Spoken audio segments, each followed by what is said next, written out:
आप मीडिया के बंधु आए हुए हैं, आप लोगों को हमसे इंटरव्यू लेने का हक तो है ही। अगर आप लोग यही इंटरव्यू वर्तमान मुखिया जी से ले लेते तो वो विकास के बारे में बताते और लोगों को मालूम होता कि उनका क्या विकास है।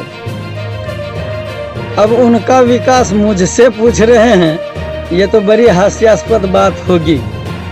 जितना मुझे मालूम है मैं कोशिश कर रहा हूं कि आपको सही जानकारी दूं, और मैं जब भी बोलता हूं सच ही बोलता हूं, झूठ बोलना मेरा काम नहीं है।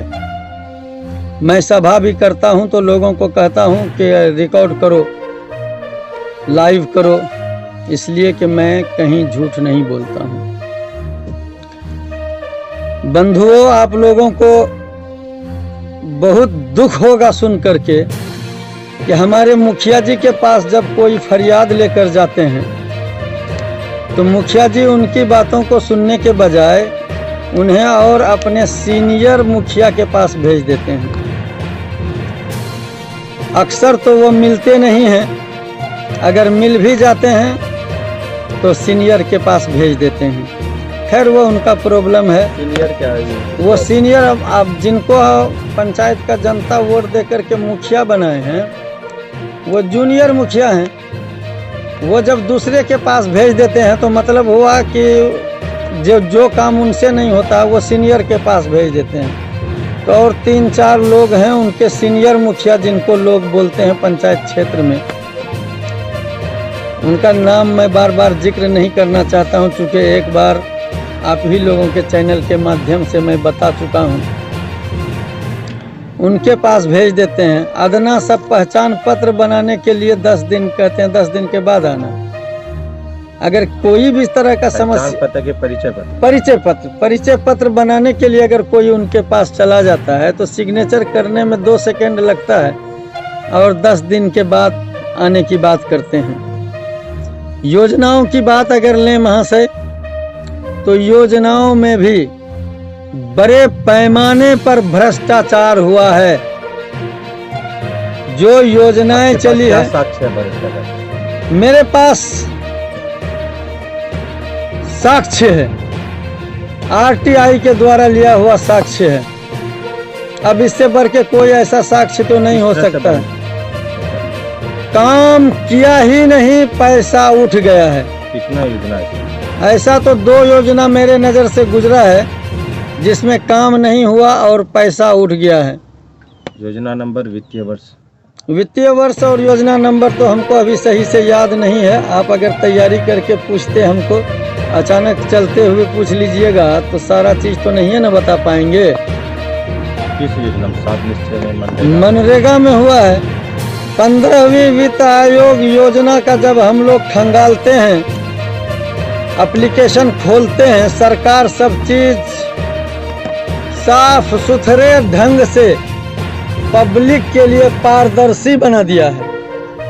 मोबाइल एप्लीकेशन में उनको लॉन्च कर दिया गया है। आप घर में बैठकर देख सकते हैं कि देश के किस भाग में, किस पंचायत में क्या हो रहा है। जब हम लोग 21-22 को खोलते हैं 15वीं वित्त आयोग का योजना, तो 25 लाख रुपया कुआं मरम्मती का है। पता नहीं कहां चला गया है। कुआं मरम्मती करने में शायद उसमें गिर गया होगा। ट्यूबवेल का पैसा है 10 लाख रुपया। महादलित के शौचालय का रुपया धरातल पर तो कहीं नजर नहीं आ रहा है। हाँ, सामुदायिक शौचालय जो जनरल के लिए है, उनमें से एक योजना मेरे नज़र के सामने से गुजरा है, देख रहे हैं। बाकी कौन सा योजना कहां बनाया है, ये मुखिया जी को आकर के पब्लिक में बयान देना चाहिए। श्वेत पत्र जारी करना चाहिए मुखिया जी को कि आपके पंचायत क्षेत्र में मैंने फला योजना फला स्कीम से चलाया है, आप हमको वोट दीजिए। ये कहना चाहिए उनको आकर के।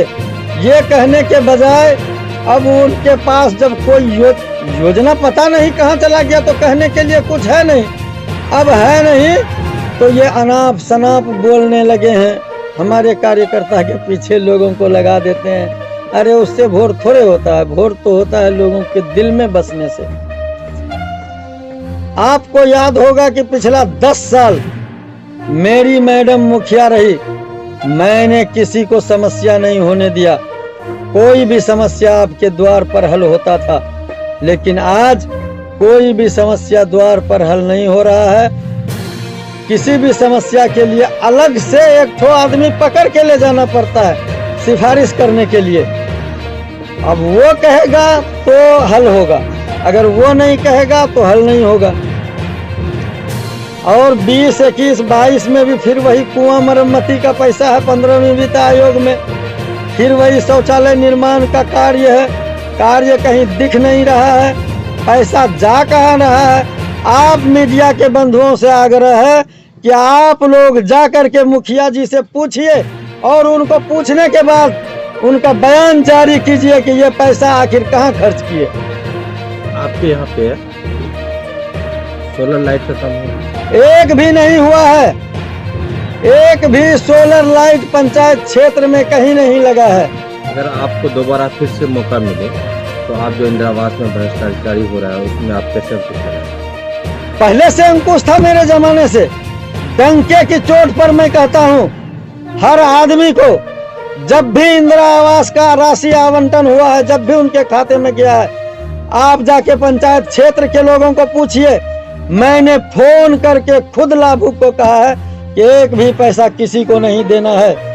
इस बात का साक्ष्य वार्ड नंबर 12 के सभा में, वार्ड नंबर 12 के सभा में वर्तमान वार्ड मेंबर आकर के कहा, मैंने उनसे पूछा कि क्या मेरे जमाने में पैसा लिया जा रहा था इंदिरा आवास में, तो वो बोला कि नहीं, कोई आदमी पैसा मांग रहा था, मैंने फोन किया आपको तो आपने मना किया और आप डांटा। ये वर्तमान मेंबर पब्लिक के सामने गवाही दे रहा है, तो इससे बड़ी बात और क्या हो सकती है। सर आप जो अभी कहे थे, अच्छा आप 2018, 19, 20, 21 में आपके हिसाब से कितना क्या नाम है रुपया का गबन हुआ? अब गबन हुआ या भ्रष्टाचार हुआ ये तो मुखिया बताएंगे, या काम किया है। जो बोले कि सूचना के अधिकार के तहत, सूचना के अधिकार के तहत तो 15वीं का नहीं लिए हैं, ये 15वीं का सूचना के अधिकार में लटक रहा है। हमको फुर्सत नहीं है कि हम जाकर के लें, वो तो ले ही लेंगे आफ्टर इलेक्शन। लेकिन जो लिए हैं उनमें 2 योजना भ्रष्टाचार के सर चढ़ा है। आप बता सकते हैं कुछ देर में? कुछ देर में आप साक्ष्य, कुछ देर में क्या, आप जाइए गांव में तो कोई भी बच्चा जानता है। योजना नंबर तो मेरे पास है नहीं, 17-18 का योजना गालिबन होगा। अगर आपको मौका मिले तो आप क्या इन सब जो भ्रष्ट हुआ है, भ्रष्टाचारी हुआ है, इसका जांच करवाएंगे? मैं सब भ्रष्टाचार का जांच करवाऊंगा, गरीब आदमी को न्याय दिलवाऊंगा, गरीब आदमी का एक एक पैसा लौटवाऊंगा।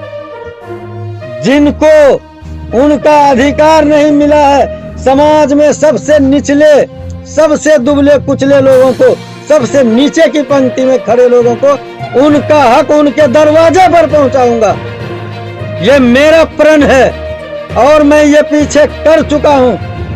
लोग मेरी बात पर यकीन करेंगे इसलिए कि मैं ऐसा कर चुका हूं। अच्छा आप अपना पंचायत का स्थिति बताइए, अभी सैलाब का पानी आएगा क्या आपके? अभी पंचायत में जो अभी सैलाब अचानक आ गया है श्रीमान, ये बड़ा त्रासदी है, बहुत बड़ी त्रासदी है। किसान वर्ग तो चौपट हो गया, बिल्कुल मेरा खुद का भी चौपट हो गया। धान की क्या है? धान की स्थिति यह है कि धान के अंदर जो शीश में लगा हुआ है उसमें भी गाछ आ गया है, यानी वो बिल्कुल चौपट है। 90% तो बर्बाद हो चुका है श्रीमान। मैं चाहूंगा कि सरकार इस पर जांच करवाए या बिना जांच करवाए बाढ़ की स्थिति को देखते हुए उचित मुआवजा अधिक से अधिक राशि दिलवाए। ऐसा मेरा प्रशासन से भी आग्रह है कि वो सरकार को इसके बारे में सूचित करे। और क्षेत्र के विधायक के बारे में भी, क्षेत्र के विधायक से भी कहना चाहूँगा कि इस स्थिति को देख करके जनता के लिए आवाज उठाएं। और एक बात अंत में बता देता हूँ श्रीमान, मैं जब पद पर मेरी बीवी थी उनका सहयोग करता था, और उनके समय में भी मैं अपने दम पर विधायक से सबसे ज्यादा काम अपने पंचायत में करवाया हूँ, बड़ी बड़ी योजनाएं। और फिर अगर मैं आता हूँ तो सरकार तो पंचायत में जो राशि देगी उस राशि का एक एक पैसा जन भागीदारी के साथ खर्च करूंगा। जितने वार्ड सदस्य लड़ रहे हैं, जितने पंचायत समिति लड़ रहे हैं, जितने सरपंच लड़ रहे हैं, सबको अपने योजनाओं में मॉनिटरिंग के लिए शामिल करूंगा, और जो लोग प्रेमी लोग हैं विकास के उनको भी शामिल करूंगा, और सबके विचार विमर्श से पंचायत क्षेत्र में योजना चलाऊंगा। किसी को घबराने की जरूरत नहीं है कि मैं हार गया। आप हार गए हैं तो आप मेरी कमेटी में मौजूद रहिएगा, आप जीत गए हैं तो भी मेरी कमेटी में मौजूद रहिएगा। मेरा चुनाव निशान ढोलक छाप है। आप लोगों से, समस्त लोगों से, तमाम जनताओं से अपील है कि जाति पाति का भेदभाव से ऊपर उठकर, छोटे बड़े का भेदभाव से ऊपर उठकर, हिंदू मुस्लिम की भावनाओं से ऊपर उठकर आप हमारे साथ जुड़िए। अगर मैं जीत जाता हूं तो सबके लिए समान रूप से विकास कराऊंगा। ईवीएम में मेरा चुनाव चिन्ह दूसरे नंबर पर है और बीच में है, इसलिए आप लोगों से आग्रह करूंगा कि आप लोग हमारा सपोर्ट कीजिए, हमको समय। मेरा परिचय, मैं मोहम्मद नसीमुद्दीन, ग्राम सकरेल, पंचायत चांपी, प्रखंड डगरुआ, जिला